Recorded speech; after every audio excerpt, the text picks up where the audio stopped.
এমপির ছেলে এমপি হবে, মন্ত্রীর ছেলে মন্ত্রী হবে, মানে বড় দলগুলো এককভাবে নির্বাচন করবে, ছোট দল তারা কি করতে পারবে কিনা আদৌ, ইত্যাদি ইত্যাদি।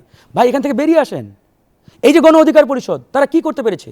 তারা সবচাইতে বড় যে স্বপ্নটি জনগণকে দেখাতে পেরেছে সেটা হচ্ছে একজন কৃষকের ছেলে এমপি হওয়ার স্বপ্ন দেখে আজকে নিজেকে ঘোষণা দেয় যে আমি অমুক জায়গার প্রার্থী, আমি অমুক আসনের প্রার্থী।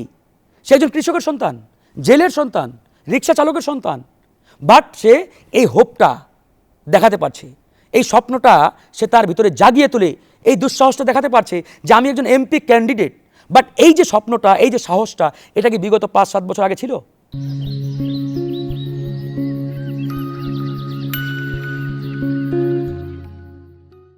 পাঁচ বছর আগে এরকম কেউ একটা ঘোষণা দিলে, ধরুন আওয়ামী লীগের রেজিমে, আওয়ামী লীগের একটা কনস্টিটিউয়েন্সিতে বা আসনে তার রানিং এমপি বা তাদের আসনের যে আওয়ামী লীগের নেতা বা বিএনপির নেতাই যদি আমি বলি, তার এগনিস্টে তার দলের তৃণমূলের কোনো কর্মী বা ছোট পদের কোনো নেতা এটা বলার দুঃসাহস দেখাতে পারবে একটা সভাতে যে না অমুক আসনের প্রার্থী আমি, বা আমি নির্বাচন করব?